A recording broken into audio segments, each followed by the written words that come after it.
ஓம் சாந்தி. எல்லோரும் குஷியாக இருக்கிறீங்களா?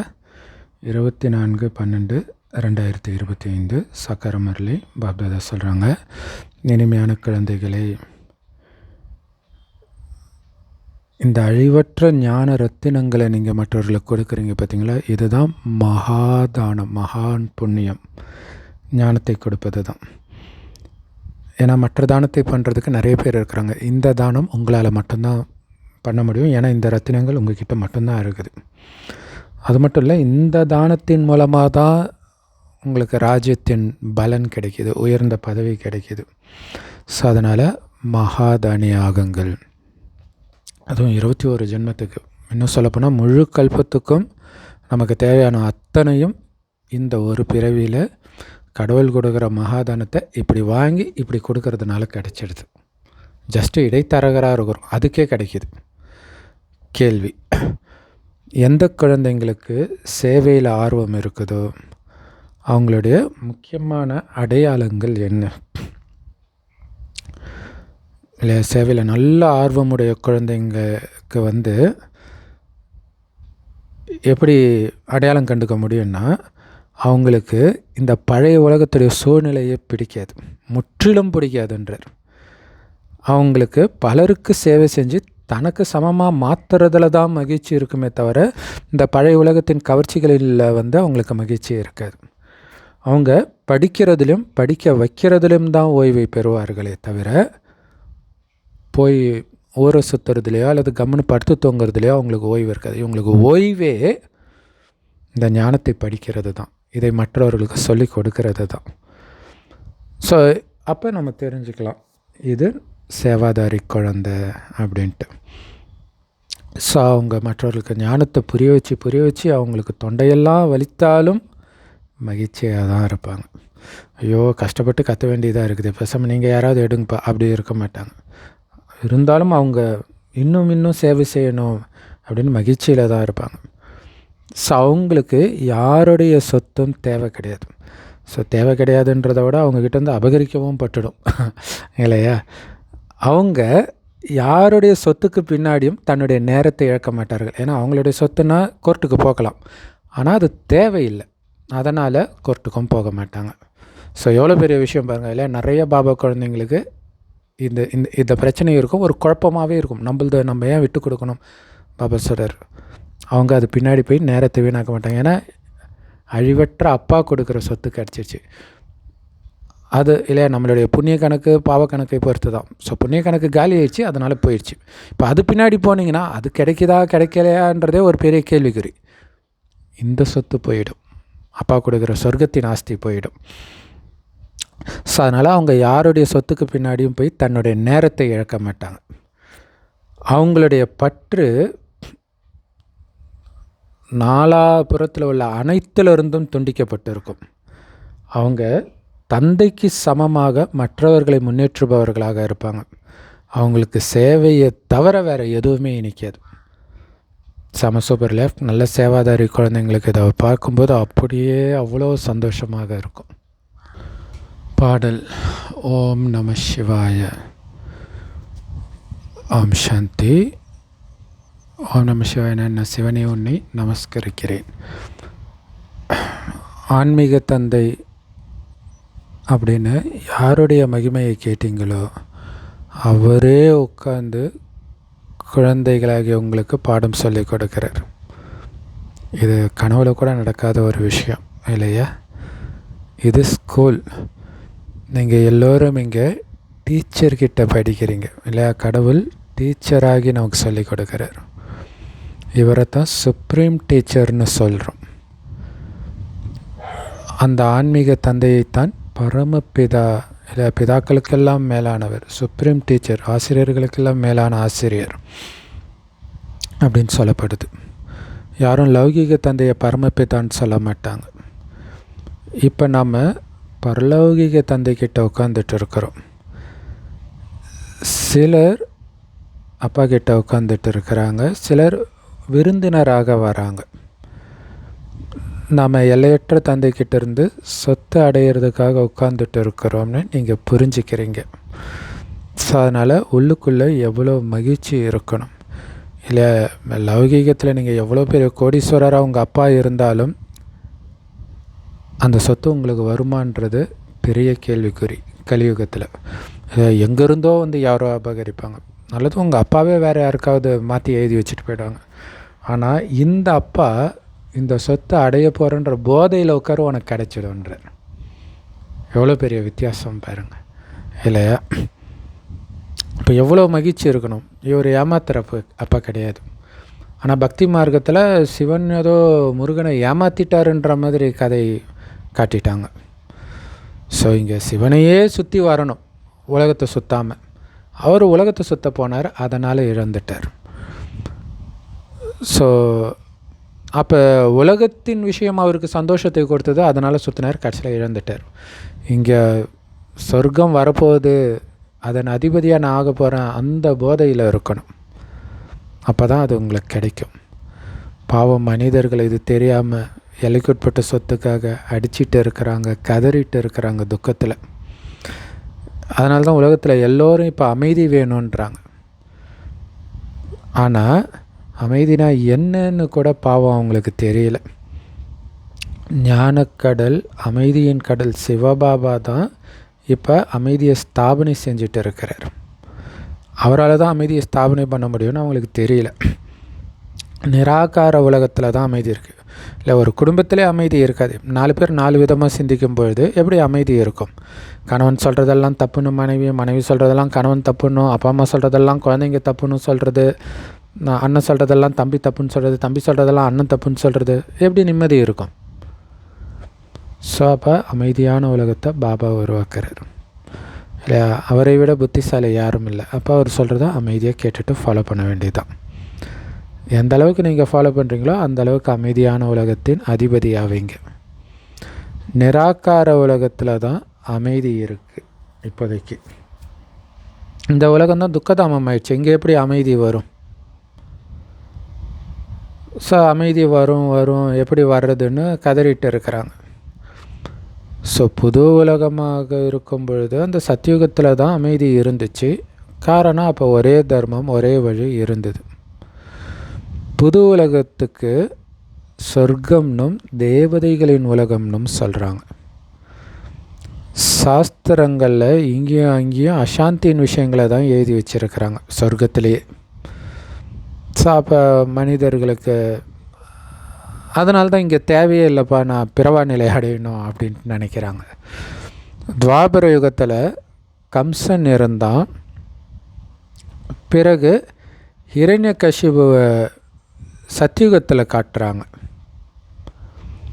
இல்லை? ஏன்னா மகாபாரதம் துவாபர யுகத்தில் நடந்ததாக காட்டிட்டாங்க. அதனால் அங்கே கம்சனை காட்டுறாங்க. ஹிரண்யகசிபுவை சத்தியுகத்திலே காட்டிடுறாங்க. திரேத்தா யுகத்தில் ராவணனுடைய சண்டையை காட்டுறாங்க. அப்போ எல்லா யுகத்திலையும் அசாந்தியை தான் காட்டியிருக்கிறாங்க. மனிதர்கள் பாவம் எவ்வளோ ஆழமான இருளில் இருக்கிறாங்க. எல்லையற்ற தந்தையை கூப்பிடுறாங்க. இறை தந்தை எப்போ வராரோ அப்போ தான் அமைதியை ஸ்தாபனை பண்ண முடியும். அதனால தான் அவரை கூப்பிடுறாங்க. ஆனால் அந்த இறைவன் யாருன்னே தெரிஞ்சிக்கலையே இவங்க. அவர் படைத்த புது உலகத்தில் தான் அமைதி இருந்தது, பழைய உலகத்தில் கிடையாது. அந்த புது உலகத்தை தந்தை தான் ஸ்தாபனை பண்ணுறார். அமைதியை ஸ்தாபனை செய்ய வாங்க அப்படின்னு அவரைத்தான் கூப்பிடுறாங்க. ஆரிய சமாஜத்தினர் கூட சாந்தி தேவா அப்படின்னு கடவுளை தான் கூப்பிடுறாங்க. ஸோ அமைதி வேணும்னாலும் செல்வம் வேணும்னாலும் முதல்ல தூய்மை வேணும். தூய்மை இருந்தால் தான் மற்றது எல்லாம் தானாக வந்துடும். ஸோ அதுக்காக தான் இப்போ நீங்கள் தூய்மை ஆகிட்டு இருக்கிறீங்க. அதனால் சொர்க்கத்தில் தூய்மையும் இருக்குது, அமைதியும் இருக்குது, ஆரோக்கியம், செல்வம் எல்லாமே இருக்குது. ஏன்னா செல்வம் இல்லைனாலும் மனிதர்கள் வாடி போயிடுறாங்க. நீங்கள் இங்கே லக்ஷ்மி நாராயணனை மாதிரி பணக்காரர்களாக மாறுறதுக்காக தான் வந்திருக்கிறீங்க. இவங்க உலகத்துக்கே அதிபதியாக இருந்தாங்க இல்லை? இங்கே பிறந்த அம்பானி குடும்பத்தில் பிறக்கணையா அப்படிலாம் சொல்லுவாங்க. அவங்களுக்கு தெரியல லக்ஷ்மி நாராயணன் எவ்வளோ பெரிய பணக்காரங்கன்னு. அதுக்கு முன்னாடி அம்பானிலாம் ஒன்றுமே கிடையாது. அம்பானி, பில்கேட்ஸ், எலான் மஸ்க்லாம் ஒன்றுமே கிடையாது. ஸோ அந்த மாதிரி லக்ஷ்மி நாராயணன் மாதிரி பணக்காரன் ஆகிறதுக்காகத்தான் நம்ம பாபாட்ட வந்திருக்கிறோம். இவங்க, அதாவது இந்த லக்ஷ்மி நாராயணன் உலகத்துக்கே அதிபதியாக இருந்தாங்க இல்லையா, நீங்களும் அதே மாதிரி உலகத்துக்கே அதிபதி ஆகிறதுக்காகத்தான் வந்திருக்கிறீங்க. ஆனால் எல்லாருடைய புத்தியும் வரிசைக்கிரமமாக இருக்குது. ஸோ அதிகாலையில் எழுந்திருக்கும்போது லக்ஷ்மி நாராயணனுடைய சித்திரத்தை எடுத்துக்கோங்க. ஸோ இப்படி நான் ஆக போகிறேன் அப்படின்னு அந்த போதையை எடுத்துகிட்டு வாங்க. இந்த மாதிரி யுக்தியை உருவாக்குங்க இல்லையா? ஏன்னா குழந்தைங்களுடைய புத்தி தங்க புத்தியாக மாறணும். இப்போ லக்ஷ்மி நாராயணனாக ஆகணும், ஆகிட்டு இருக்கிறேன்னு அதை பார்க்க பார்க்க அந்த போதை வரும், குணமும் மாறும். இப்போ இன்னும் தமோ பிரதானத்திலிருந்து ரஜோ வரை வந்து இருக்குது.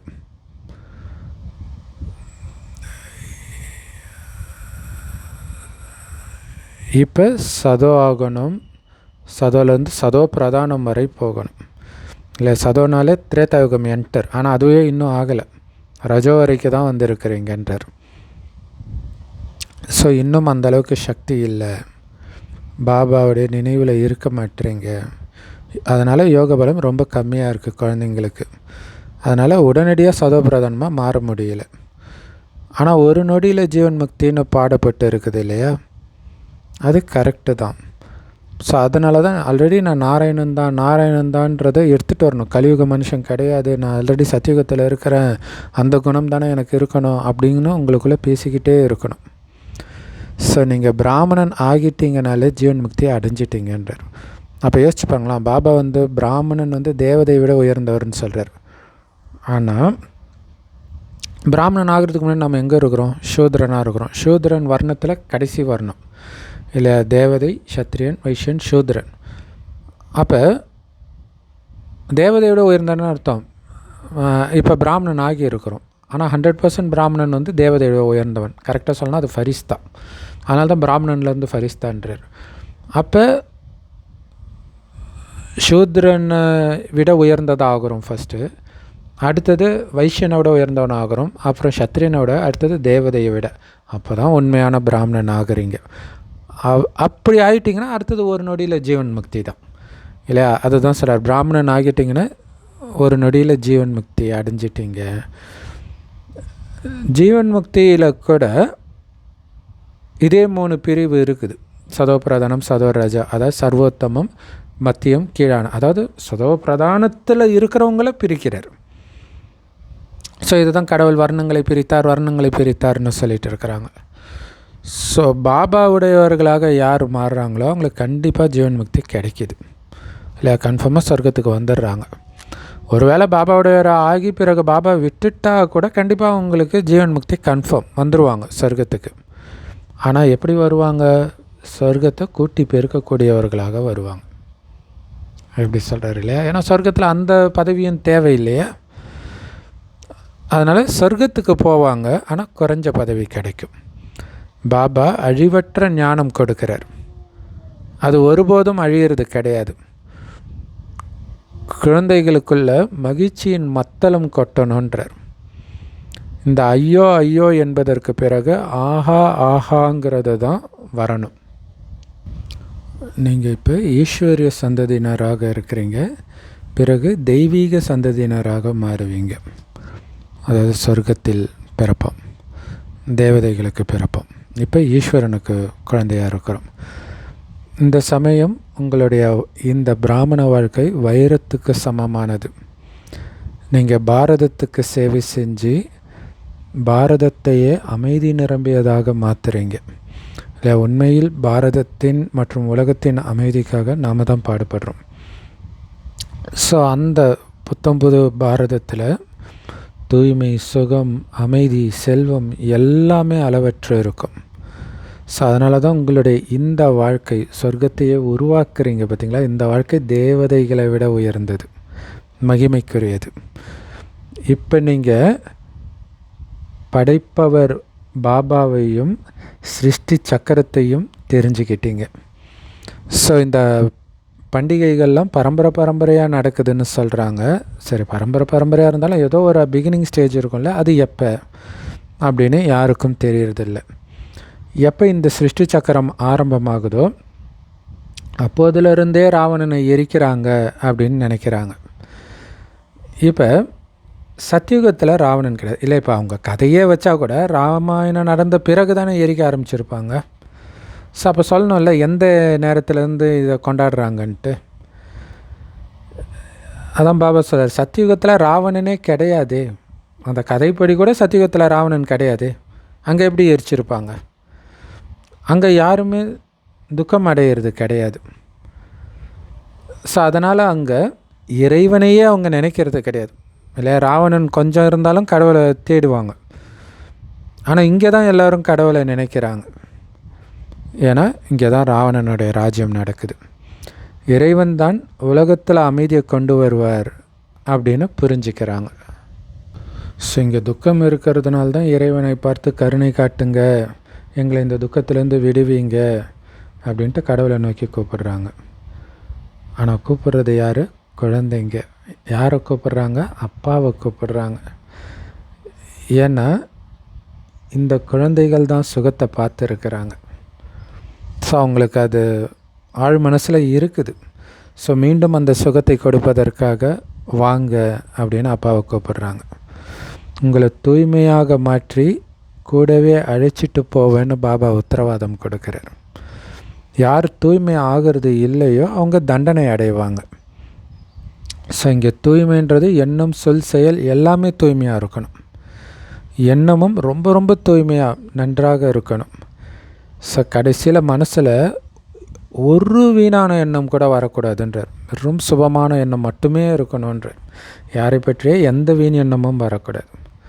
ஸோ அப்போ அந்த அளவுக்கு கடின முயற்சி பண்ணணும். என்ன முயற்சி பண்ணணும்? சுபமான எண்ணங்களை உருவாக்கிக்கிட்டே இருக்கணும். சும்மா ஃப்ரீயாக எதையாவது பார்த்துட்டு எதையாவது பேசிட்டு எதையாவது கேட்டுக்கிட்டு இருக்கிறது கிடையாது. எல்லாத்துலேருந்தும் புத்தியை விலக்கி பாபா எதை பார்க்க சொன்னார்? ஆத்மாவை பார்க்க சொன்னார். எதை நினைக்க சொன்னார்? சுப பாவனை வைக்க சொன்னார். ஸோ இதில் மைண்டை பிஸியாக வச்சுருக்கணும். ஒரு பாபாவை தவிர வேறு யாருமே இல்லை அப்படிங்கிற நிலைக்கு வரணும். ஸோ கர்மாதித்த நிலை அடையும் பொழுது தான் அந்த ஸ்டேஜ் வரும். அது வரைக்கும் நிறைய எண்ணங்கள் வரதான் செய்யும். அப்படின்னா என்ன அர்த்தம்? நீங்கள் அதுக்கு எதிராக முயற்சி பண்ணிக்கிட்டே இருக்கணும்னு அர்த்தம். வரதான் செய்யும்னு சொல்லிட்டாரு அப்படின்னு விட்டுறது கிடையாது. அப்படின்னா நான் பர்ஃபெக்டாக ஆகிட்டேன்னு நினச்சிட்டு அலட்சியமாக இருக்காதீங்க. அந்த எண்ணங்களின் மீது வெற்றி கொள்ளுங்கள், வீண் எண்ணங்களின் மீது, விகார எண்ணங்களின் மீது அப்படின்னு பாபா சொல்கிறார். ஸோ ஹனுமான் மாதிரி ஆடாமல் அசையாமல் இருங்க. அதில் தான் ரொம்ப முயற்சி தேவைப்படுது. யார் பாபாவுடைய கட்டளைக்கு கீழ்ப்படிந்தவர்களாக, பாபாவுடைய உதவிக்கு நன்றி மிக்கவர்களாக, நல்ல குழந்தைகளாக இருக்கிறாங்களோ அவங்க மேலே பாபாவும் மிகுந்த அன்பு வைக்கிறார் இல்லையா. பாபா சொல்கிறத அப்படியே கேட்குற குழந்தை மேலே தான் பாபா அன்பு வைக்கிறார். 5 விகாரங்கள் மீது வெற்றி அடையாதவர்கள் அந்த அளவுக்கு பாபா மேலே அன்பை பெற முடியாது இல்லை. ஸோ அப்போ பாபா கட்டளைக்கு கீழ்ப்படுகிறதுனாலே விகாரங்களை வெல்றது தான். பாபாவுக்கு நன்றிக்குரியவராக நடந்துக்கிறதே விகாரத்தை வென்று தூய்மையாக இருக்கிறது தான். அவர்களுக்கு அதிக அன்பு. விகாரங்களை வெல்லாதவர்கள் மீது அந்த அளவுக்கு அன்பு இருக்காதுன்றார். ஸோ கல்பமாக பாபா கிட்டேருந்து நாம் தான் சொத்து அடைகிறோம் அப்படின்னா உங்களுக்கு மகிழ்ச்சியின் அளவு எவ்வளவு அதிகரிக்கணும் அப்படின்னு பாபா சொல்கிறார். குழந்தைங்களும் அதை தெரிஞ்சிருக்கிறாங்க. கண்டிப்பாக ஸ்தாபனை நடந்தே தீரும். இந்த பழைய உலகம் கண்டிப்பாக சுடுகாடாக மாறும். அப்போ சுடுகாட்டிலேருந்து புத்தியை நீக்கிறது தானே புத்திசாலித்தனம். நாம் அந்த சொர்க்கத்துக்கு போகிறதுக்காகத்தான் முந்தைய கல்பம் மாதிரி இப்போயும் முயற்சி பண்ணிகிட்டு இருக்கிறோம். ஏன்னா இது சுடுகாடு. யாரும் சுடுகாட்டில் இருக்கணும்னு ஆசைப்பட மாட்டாங்க இல்லையா. இதிலேருந்து தப்பிச்சு புது உலகத்துக்கு போகணும். ஸோ பழைய உலகத்துக்கும் புது உலகத்துக்கும் உள்ள வித்தியாசம், விளக்கம் எல்லாமே ஏணிப்படியில் தெளிவாக விளக்கப்பட்டு இருக்குது. ஸோ இந்த ஏணிப்படி சித்திரம் எவ்வளோ அழகாக இருக்குது. இருந்தாலும் மனிதர்கள் புரிஞ்சிக்க மாட்டுறாங்க. கடற்கரையில் வசிக்கிறவங்களே கூட முழுசாக புரிஞ்சிக்கலன்றார். ஸோ அது என்ன கடற்கரை? பாபா தான் கடல் இல்லையா, ஞானக்கடல். ஸோ அப்போ மதுபன் தான் அந்த கடற்கரை. அவங்களே புரிஞ்சிக்க மாட்டுறாங்க, பாபா கூடவே இருக்கிறவங்களே ஃபுல்லாக புரிஞ்சிக்கிறது இல்லை அப்படின்னு சொல்கிறார். நீங்கள் ஞான செல்வத்தை கண்டிப்பாக தானம் பண்ணணும் இல்லையா? பாபா கிட்டேருந்து பெறுவதே மற்றவர்களுக்கு கொடுப்பதற்கு தான், உங்களுக்குள்ளேயே வச்சுக்கிறது கிடையாது. அதுதான் அகத்தியர் கங்கையை அவருடைய கோலைக்குள்ளே வச்சுருக்கிறாரு, அதுக்கப்புறம்தான் கொடுக்குறாரு அப்படின்ட்டு புராண கதையும் இருக்குது. ஸோ செல்வத்தை தானமாக கொடுத்தால் செல்வம் குறையாதுன்றது இந்த ஞான செல்வத்துக்குத்தான் பொருந்தும். தானி மகாதானின்னு சொல்கிறாங்க இல்லையா? ஸோ ஞான ரத்தினங்களை கொடுக்கறது தான் மகாதானம், பெரிய தானம். ஆனால் லௌகீகத்தில் ஒருத்தர் ஹாஸ்பிட்டல் கட்டுறாங்க ஃப்ரீயாக, அதே மாதிரி தர்மசாலை கட்டுறாங்கன்னா அவங்கள மகாதானின்னு சொல்கிறாங்க. அதோடைய பலன் அடுத்த ஒரு ஜென்மத்துக்கு மட்டும் கிடைக்கும். உதாரணத்துக்கு தர்மசாலை கட்டுறாங்க அப்படின்னா அடுத்த ஜென்மத்தில் கட்டிடத்தின் சுகம் கிடைக்கும், அப்படின்னா சொந்த வீடு இருக்கும் அப்படின்னு புரிஞ்சுக்கோங்க. சிலர் நிறைய செல்வத்தை தானம் செய்கிறாங்க அப்படின்னா ராஜா வீட்டில் அல்லது பணக்காரர்கள் வீட்டில் பிறவி எடுப்பாங்க. ஸோ அவங்க தானம் செஞ்சதுனால தான் அதோடைய பலனை அப்படி அனுபவிக்கிறாங்க. ஆனால் நீங்கள் இந்த படிப்பின் மூலமாக ராஜ பதவியே அடைகிறீங்க. ஸோ இங்கே நீங்களும் படிக்கிறீங்க, அதை மற்றவர்களுக்கு தானமும் செய்கிறீங்க. அப்போ இரட்டை வருமானம். அதுவும் நேரடியாக இறைவனுடைய வழிகாட்டுதல் படியே அந்த தானத்தை பண்ணுறோம். நாமளாக ஒன்று புரிஞ்சிக்கிட்டு பண்ணலை, பக்தி மார்க்கத்தில் பண்ணுற மாதிரி. அது நாமளாக ஒரு கற்பனை பண்ணிட்டு பண்ணுறது மறைமுகமாக இல்லையா? அது கடவுள் இப்படி சொன்னார் அதெல்லாம் நமக்கு தெரியாது, ஏதோ பண்ணுவோம் கடவுள் பேரால். அதோடைய பலன் ஒரே ஒரு ஜென்மத்துக்கு மட்டும் கிடைக்கும். ஆனால் நமக்கு மட்டும் 21 பிறவிக்கு கிடைக்குது. சிவபாபா உங்களை கல்வியின் மூலமாகத்தான் இந்த மாதிரி லக்ஷ்மி நாராயணனாக மாற்றுறார். சிவபாபா கிட்ட தான் அழிவற்ற ஞான ரத்தினங்கள் இருக்குது. பாபா கொடுக்குற ஒவ்வொரு ரத்தினமும் லட்சக்கணக்கான ரூபாய் மதிப்பு வாய்ந்தது. பக்தியை இப்படியெல்லாம் சொல்ல முடியாது இல்லையா? ஞானத்துக்கு தான் ஒவ்வொரு ரத்தினமும் லட்சக்கணக்கான ரூபாய் மதிப்பு வாய்ந்ததுன்னு சொல்ல முடியும். சாஸ்திரங்களில் இருக்கிறதெல்லாம் பக்தியின் ஞானம்தான். எப்படி பக்தி செய்கிறதுன்னு தான் அங்கே போட்டு இருக்குது, ஞானத்தை பற்றி எதுவும் கிடையாது. குழந்தைங்களுக்கு தான் அது கிடைக்கிது ஞானம். அதனால் குழந்தைங்களுக்கு ஞானத்தின் போதை ஏறுது.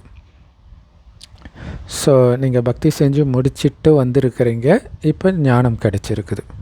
இந்த ஞானத்தின் மூலமாக தான் உலக ராஜ்ய பதவியின் அளவற்ற போதை உங்களுக்கு இதுக்கு முன்னாடி சத்தியுகத்தில் இருந்தது, இப்போ மீண்டும் நீங்கள் அதை அடைய போகிறீங்க.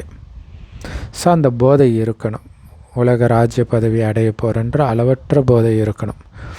ஸோ அது யாருக்கு இருக்கும் தெரியுமா? யார் அதிகமாக சேவை செய்கிறாங்களோ, பிறருக்கு இந்த மாதிரி உலக ராஜ்யத்தை நம்ம அடைய போகிறோம் அப்படின்ட்டு உள்ளபூர்வமாக சொல்ல முதல்ல அவங்களுக்கு அந்த போதை ஏறும்.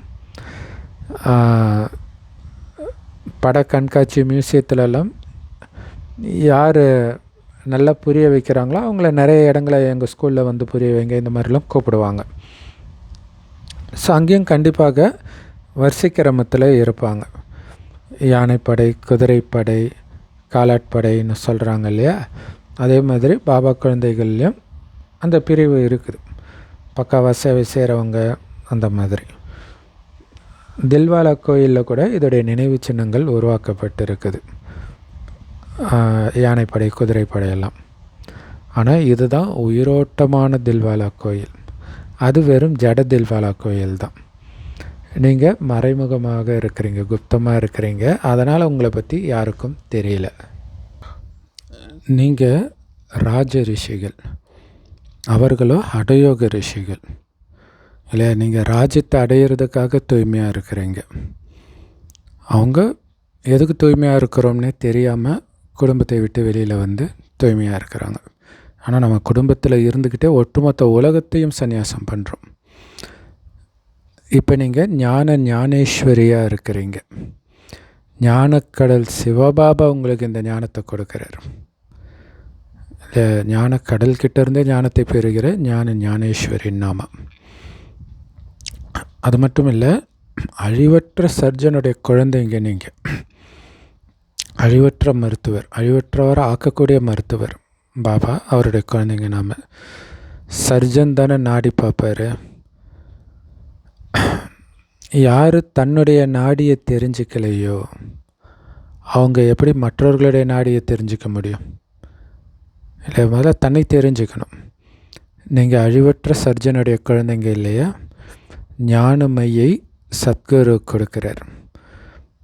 ஸோ ஞானமை போட்டவுடன் கண்ணு தெரியுது, 3 காலமும் தெரியுது. ஞான ஊசி போடுறார் பாபா. இதை ஞானமையின்னு சொல்லலாம், ஞான ஊசின்னு சொல்லலாம்.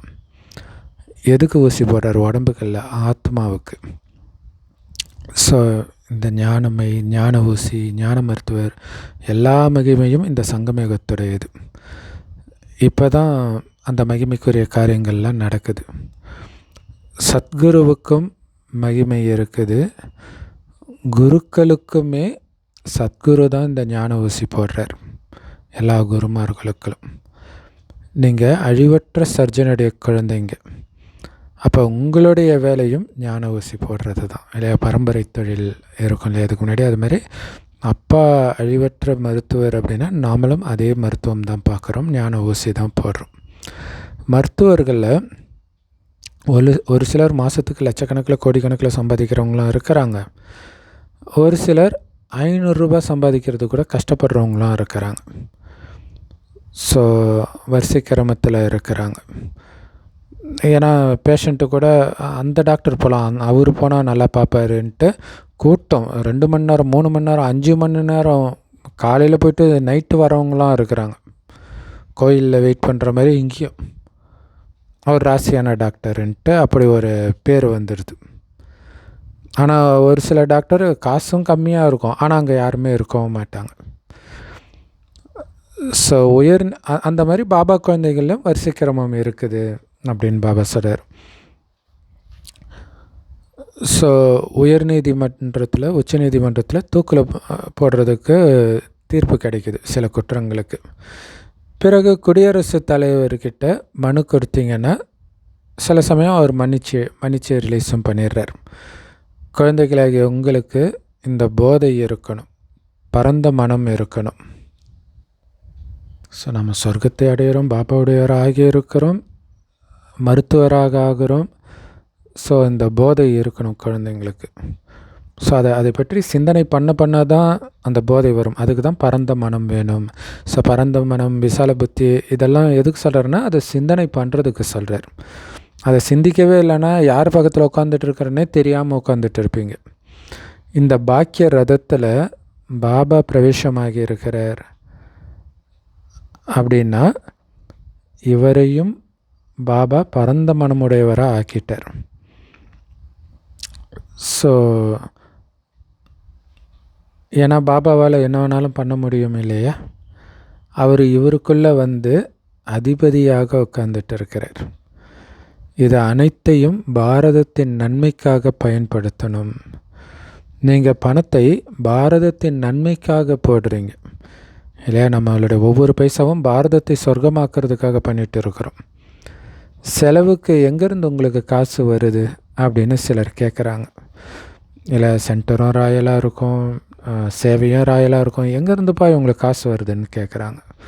அப்போ அவங்களுக்கு சொல்லுங்கள், நாங்கள் எங்களுடைய உடல், மனம், பொருள், பணத்தினால சேவை செய்கிறோம்.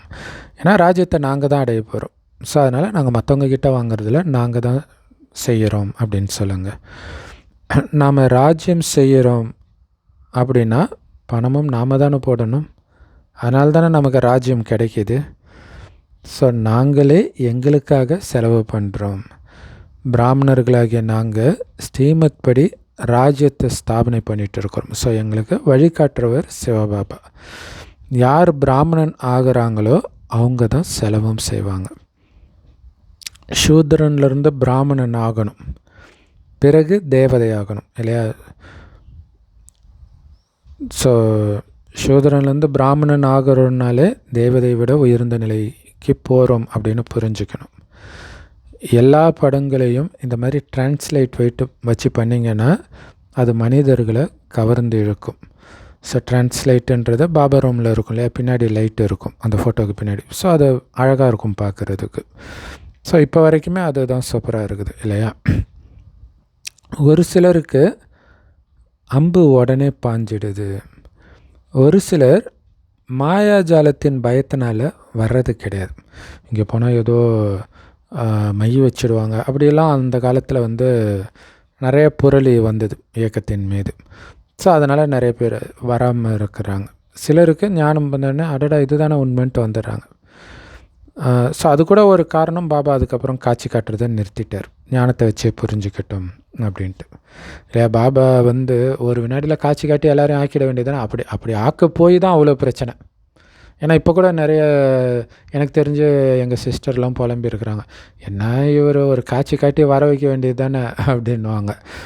ஸோ அதனால தான் பிரச்சனை வந்தது, இங்கே ஏதோ மாயாஜாலம் நடக்குதுன்ட்டு.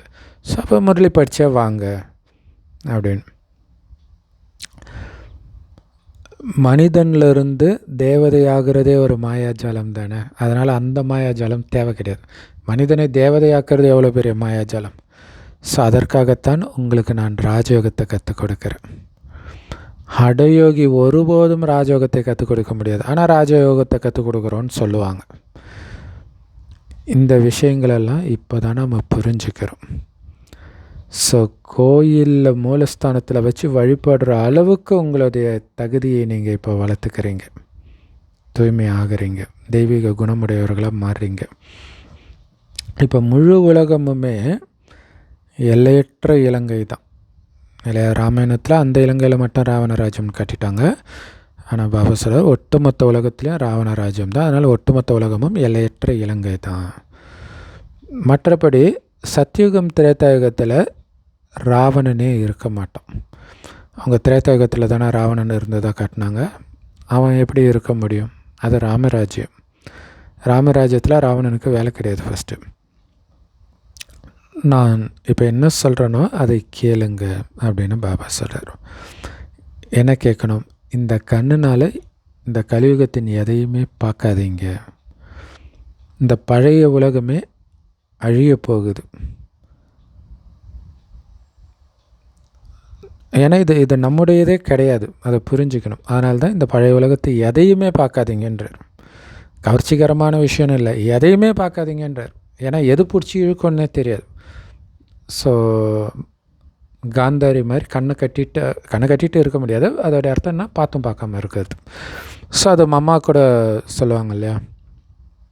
ஒரு தடவை வண்டியில் போகும்போது ஏதோ ஒரு கூல்ட்ரிங்க்ஸ் விளம்பரம் போர்டு இருந்துச்சு பெருசாக.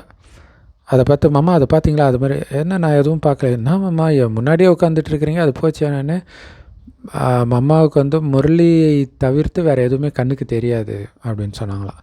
இப்போ என்ன மாதிரி பயிற்சி பண்ணிகிட்டு இருக்கிறாங்கன்னு யோசிச்சு பாருங்கள் இல்லையா. இதுவே உலகம்னு இருக்கிறது. அதனால தான் இந்த பதவி. அதனால தான் பிள்ளையாருக்கு ஞானப்பழம் கிடைக்குதுன்னு அர்த்தம். கடவுளே உலகம், அவர் சொன்னதே உலகம், வேறு எதுவுமே தெரியாது. அப்படி இருக்கணும். சதம்பாபா சொல்ல இந்த கண்ணுனால் எதையும் பார்க்காதீங்க. ஏன்னா எப்படியும் இந்த பழைய உலகம் அழிய போகுது. அதை ஏன் பார்க்குறீங்க? அதன் மீது பற்று வைக்கணும். அப்புறம் அழியும்போது துடிப்பீங்க. அது இல்லாட்டினாலும் அது உங்களை தவறான வழிக்கு தான் அழைச்சிட்டு போகும் இந்த உலகியல் விஷயங்கள். அதனால் அதை பார்க்காதீங்க. நீங்கள் போக போகிற நம்முடைய சாந்தி தாமத்தையும் சுகதாமத்தையும் தான் நினச்சிட்டு இருக்கணும், மனக்கண்ணால் பார்த்துட்டு இருக்கணும். அதனால அதுதான் ஒரு கண்ணில் சாந்தி தாமம், ஒரு கண்ணில் சுகதாமம்னா என்ன அர்த்தம்? வேறு எதையும் பார்க்காதீங்கன்னு அர்த்தம் இல்லையா. பரந்தாமத்தை பாருங்கள் அல்லது சுகதாமத்தை பாருங்கள். இப்போ நீங்கள் பூஜாரியிலிருந்து பூஜைக்குரியவராக ஆகிறீங்க. இவர் இந்த பிரம்மா பாபா தான் நம்பர் 1 பூஜாரியாக இருந்தார். ஏன்னா அப்படி நிறைய பூஜை பண்ணியிருக்கிறாராம் நாராயணனுக்கு. நாராயணனுடைய தீவிர பக்தராக இருந்தார். அவர் தான் நாராயணா இருந்தார்ன்றதே மறந்து இப்போ மீண்டும் பூஜைக்குரிய நாராயணனாகவே அவர் மாறிட்டு இருக்கிறார். ஸோ பிரம்மா பாபா மாதிரி நாமளும் முயற்சி செஞ்சு மாற முடியும். ஏன்னா ராஜ்யம் நடக்குது இல்லையா. ஸோ ராஜ்யத்தில் எல்லா பதவியும் இருக்குது. அதில் எப்படி முதலாம் எட்வர்டு, இரண்டாம் எட்வர்டு, ஒன்றாம் பல்லவன், இரண்டாம் பல்லவன் சொல்கிறாங்க இல்லையா, அந்த மாதிரி முதலாம் நாராயணன், இரண்டாம் நாராயணன் 8 நாராயணன் இருப்பாங்க. ஸோ அப்போ எவ்வளோ சீட் இருக்குது பாருங்கள். ஸோ முயற்சி செஞ்சு நீங்களும் இன்னொரு நாராயணனாக ஆக முடியும். நீங்கள் கடவுள் எங்கும் நிறைந்தவர்னு சொல்லி கடவுளை புறக்கணிச்சிட்டீங்கன்றார் இல்லை. எங்கும் நிறைந்தவர்னு சொல்கிறதும் ஒன்று தான், கடவுளை இல்லைன்னு சொல்கிறதும் ஒன்று தான். நாஸ்திகர் ஆகிட்டீங்க. அப்படி அபகாரம் பண்ணீங்க எனக்கு. இருந்தாலும் நான் உங்களுக்கு உபகாரம் தான் பண்ணுறேன். ஸோ இந்த விளையாட்டே ஒரு அதிசயமான விளையாட்டு. கண்டிப்பாக நீங்கள் முயற்சி பண்ணணும் இல்லையா. போன கல்பத்தில் யார் முயற்சி செஞ்சாங்களோ அவங்க தான் நாடகத்தின்படி இப்போவும் முயற்சி பண்ணுவாங்க இல்லை. பாபா கிடச்சிட்டாலே உயர்ந்த பதவியை அடைய மாட்டீங்க. அவர் சொல்கிற மாதிரி நம்ம நடக்கணும், முயற்சி பண்ணணும். ஸோ போன கல்பத்தில் பண்ணவங்க கண்டிப்பாக இப்போவும் பண்ணுவீங்க. எந்த குழந்தைக்கு சேவையில் ரொம்ப ஆர்வம் இருக்குதோ அவங்க இரவு பகலாக இந்த சேவை பற்றி சிந்தனையிலே தான் இருப்பாங்க. குழந்தைகளாகி உங்களுக்கு பாபா கிட்டேருந்து வழி கிடைக்கிது அப்படின்னா குழந்தைங்களுக்கு சேவையை தவிர வேறு எதுவுமே நல்லா இருக்காது. அப்படி இருக்கணும். இந்த உலக சூழ்நிலைகளை பிடிக்காது. சேவை செய்யக்கூடியவர்களுக்கு சேவை தான் ரெஸ்ட்டே, வேறு எதுவும் ரெஸ்ட்டு கிடையாது இல்லையா. அது சேவை இல்லைன்னா தூக்கம் வராது. ஆசிரியருக்கு படிக்க வைக்கிறதுல தானே ஆனந்தம் இருக்கும் ஒரு நல்ல ஆசிரியருக்கு. இப்போ நீங்களும் ஆசிரியர் தானே. இப்போ நீங்கள் உயர்ந்த ஆசிரியர் ஆகிறீங்க. உங்களுடைய தொழிலே மற்றவர்களுக்கு ஞானத்தை கொடுக்கறது தான். ஸோ எந்த அளவுக்கு டீச்சர் நிறைய பேர் தனக்கு சமமாக மாற்றுறாரோ, நல்லவராக மாற்றுறாரோ, அந்த அளவுக்கு அந்த டீச்சருக்கு பரிசு கிடைக்கும். அவங்களால படிக்க வைக்காமல் ஓய்வாக இருக்கவே முடியாது. படக்கண்காட்சிகளில் கூட இரவு 12 மணி ஆகிட்டாலும் அவங்களுக்கு மகிழ்ச்சி தான் ஏற்படும். ஸோ இல்லையா, இப்போ டெக்னாலஜி இருக்கிறத வச்சு நம்ம எப்படி வேணும்னாலும் சேவை செய்யலாம். சேவை வாய்ப்பு இல்லை அப்படிலாம் சொல்ல முடியாது. மொழி தெரியல சொல்ல முடியாது. உலகம் ஃபுல்லாக விஸ்வ கல்யாண்காரியாக இப்போ இருக்க முடியும். யார் வேணாலும் இங்கிலீஷ் கூட தெரியாமலே இருக்க முடியும். அந்த மாதிரி இன்றைக்கி எல்லா வசதியும் வந்துடுச்சு. ஸோ படக்கண்காட்சிகளில் இரவு 12 மணி ஆனாலும் கூட அவங்க மகிழ்ச்சி குறையவே இல்லை, தூக்கமே வரல அந்த சந்தோஷத்தில். ஸோ களைப்பு ஏற்பட்டாலும் தொண்டை கட்டிக்கிட்டாலும் மகிழ்ச்சியாக இருக்கிறாங்க இல்லையா, திருப்தியாக இருந்துச்சு அப்படின்னு தோணும். ஈஸ்வரிய சேவை இல்லையா, சும்மாவா? இது மிகவும் உயர்ந்த சேவை, மிக நல்ல சேவை. அந்த மாதிரி சேவாதாரி குழந்தைங்களுக்கு இதை தவிர வேறு எதுவுமே இனிமையாக இருக்காது. நாங்கள் இந்த கட்டிடம்லாம் வாங்கி வீடெல்லாம் கட்டி என்ன பண்ண போகிறோம் பாபா?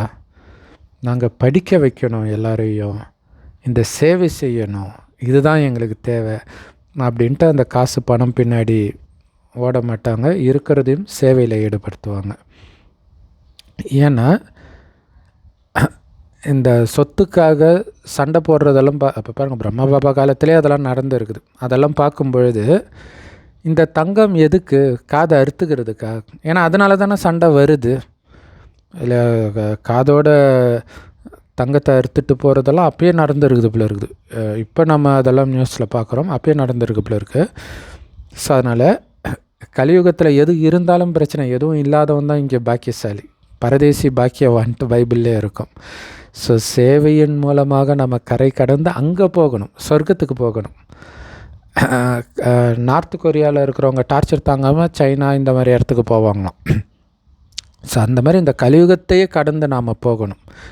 எப்படி போகிறது? கலியுகத்தை புத்தியினால் நினைக்கக்கூடாது, சொர்க்கத்தையே நினச்சிட்டு இருக்கணும். சேவையின் மூலமாக வருமானமும் ஆகுது. ஸோ அதனால் ஒரு பில்டிங் கொடுக்குறாங்க சேவை செய்கிறதுக்கு அப்படின்னா அந்த பில்டிங் அவங்க பேர்லேயே இருக்கட்டும் இல்லையா. பாபா குழந்தைங்க பேரில் மாற்றி எழுதிக்கக்கூடாது. ஏன்னா இது நம்ம மேலே உள்ள ஒரு மிகப்பெரிய குறையாக இந்தியா ஃபுல்லாக சொல்லப்படுது, எல்லா ஸ்டேட்லேயுமே. ஸோ அப்படி இருக்கக்கூடாதுன்றாரு. ஸோ இது அவங்க பேர்லேயே இருக்கட்டும், பிரம்மகுமாரிகள் போய் சேவை செய்யட்டும். இல்லையா? எனக்கு சொந்தமாக பில்டிங் கிடைக்குதுன்னும் போதே அந்த அகங்காரம் எல்லாம் வந்துடுது. அப்படி இல்லாட்டினாலே அந்த அகங்காரம் இருக்காது. அடுத்த மாதம் யார் பில்லு கட்டுவாங்களோ, யார் வாடகை கட்டுவாங்களோன்னு தெரிலனாலே அந்த அகங்காரம் இருக்காது. ஸோ பாபா சொல்கிறாரு, அது மாதிரி கண்காட்சியாக இருக்கட்டும் அல்லது சென்டர் நடக்கிறதா இருக்கட்டும், யார் பில்டிங் கொடுக்குறாங்களோ அது அவங்க பேரில் இருக்கட்டும், பிகே போய் சேவை செய்யணும். இந்த சேவையில் வெளிபந்தனம் நல்லது கிடையாது. இல்லையா? என்னுடைய இதுன்னு ஒன்று வந்த பிறகு அப்புறம் அது நல்லது இல்லைன்றார். சிலருக்கு பற்று போயிடுது, சிலருக்கு பற்று துண்டிக்கப்பட்டுடுது. இல்லையா? சிலர் முயற்சி செஞ்சு பற்ற விடுறாங்க, சிலர் அவங்க அடித்து உதச்சி பற்ற விட வைக்கிறாங்க. இல்லையா? சொத்து பிரச்சனை இந்த மாதிரி விஷயத்தில். ஸோ மன்மனாபவ அப்படின்னா, அதாவது பாபா நினைவிலே இருந்தீங்கன்னா அதுதான் மன்மனாபவுக்கு அர்த்தம். மனதால் எனதாகுங்கன்னு அர்த்தம். ஸோ அப்படி இருந்தீங்கன்னா உங்களுடைய பாவங்கள்லாம் அழியும்னு பாபா சொல்கிறாரு. ஸோ பாவம் அழிக்கிறதுக்கு, பாவத்தை வெல்வதற்கு உதவி கிடைக்கும் பாபா நினைவிலே இருக்கும்போது. ஸோ அந்த பாவத்தை ஜெயிச்சிட்டிங்களான்னு டெஸ்ட் பேப்பர் வந்துக்கிட்டே இருக்கும். அதை வச்சு புரிஞ்சுக்கலாம் இன்னும் தீவிரமாக நம்ம முயற்சி பண்ணணும், யோகத்தில் இருக்கணும்ன்ட்டு. இந்த சேவையில் ஈடுபடணும். இதில் நிறைய வருமானம் இருக்குது.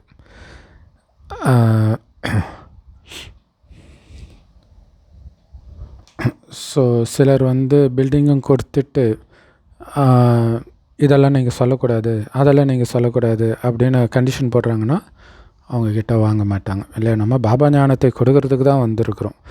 ஸோ சேவை பற்றியே தெரியாதவங்க எதுக்கும் பயன்பட மாட்டாங்க.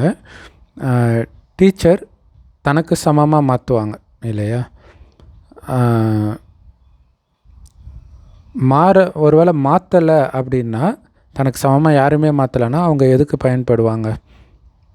ஸோ இங்கே நிறைய ஹேண்ட்ஸ் தேவை, கைகள் தேவை, பாபாவுக்கு உதவிக்காரங்கள் தேவை.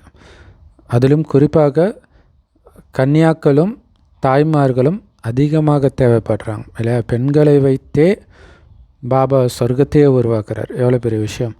ஸோ அப்பா டீச்சராக இருக்கிறாரு, குழந்தைங்களும் டீச்சர் ஆகணும் அப்படின்னு புரிஞ்சுக்கிறோம்.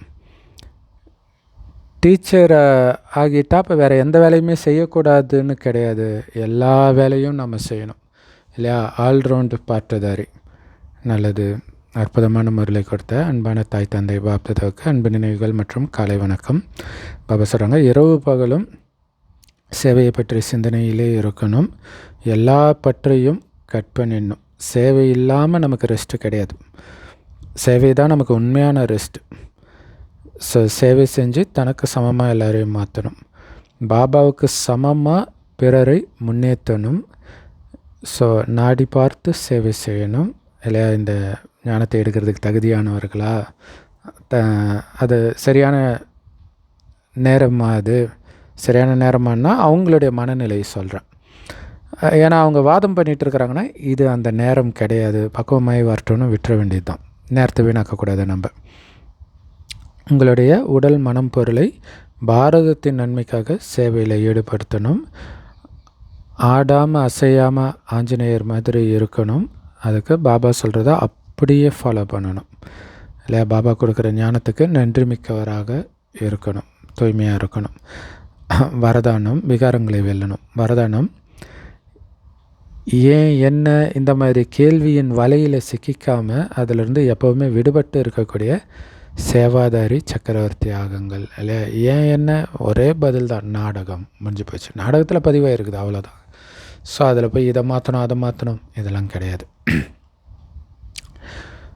எப்போ ஸ்வதஷ்ண சக்கரம் கரெக்டான பக்கம் சுற்றுறதுக்கு பதிலாக இல்லையா? கலியுகத்திலேருந்து சங்கமயுகத்திலேருந்து இப்போ சத்தியுகத்துக்கு போகிறோம். ஸோ அந்த பக்கம் சுற்றுறதுக்கு பதில் ரிவர்ஸில் கலியுகத்தை பற்றி சிந்திச்சுட்டு இருக்கக்கூடாது. ஸோ அப்படி நீங்கள் ரிவர்ஸில் சக்கரத்தை சுற்றுறீங்க, அதுதான் உலகியல் விஷயத்தை சிந்திக்கிறது தான் ஸ்வதஷ்ண சக்கரத்தை ரிவர்ஸில் சுற்றுறீங்கன்னு அர்த்தம். அப்போ என்ன ஆகும்? மாயாஜித் ஆகிறதுக்கு பதிலாக பரதர்ஷன்ற சிக்கலில் பரதர்ஷன சக்கரத்தில் சிக்கிக்கிறீங்க. ஸோ அதனால தான் ஏன் என்ன இந்த மாதிரி கேள்வியின் வலை உருவாயிடுது. நீங்களே உருவாக்கி அதில் போய் சிக்கிக்கிறீங்க. ஸோ அந்த வலையை நீங்களே தான் படைக்கிறீங்க. அப்படின்னா என்ன அர்த்தம்? ஞானம் நிறைந்தவராக இல்லை அப்படின்னு அர்த்தம். அப்போ என்ன பண்ணணும்? ஞானம் நிறைந்தவராகி ஸ்வதர்ஷன சக்கரத்தை சரியான திசையில் சுற்றிக்கிட்டே இருக்கணும். சொர்க்கத்துக்கு போகிறோம் இதே தான் சிந்தனை இருக்கணும். அப்போ இந்த என்ன இந்த கேள்வியிலிருந்தும் விடுபட்டுடுவீங்க. யோகயுக்தமாக ஜீவன் முக்தாக சக்கரவர்த்தியாக இருப்பீங்க. பாபாவோட இந்த உலக நன்மை சேவையில் சுற்றி வந்துக்கிட்டே இருப்பீங்க. சேவை கிடைக்கிற சேவைக்காக ஓடணும் இல்லையா? ஸோ உலக சேவாதாரி சக்கரவர்த்தி ஆகிடுவீங்க. எப்போ?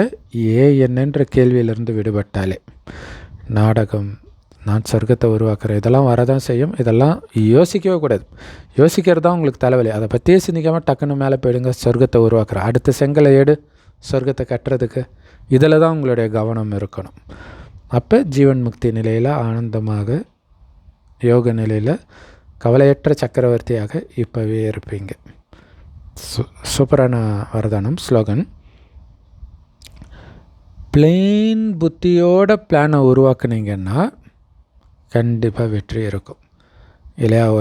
ஒரு பந்தனம் இல்லாமல், இதில் எனக்கு என்ன நன்மை, அந்த மாதிரி சுயநலம் இல்லாமல் பாபா சேவை அடுத்து முன்னேறணுன்னா என்ன பண்ணணும், இது மட்டும்தான் நம்மளை குறிக்கோளாக இருக்கணும்.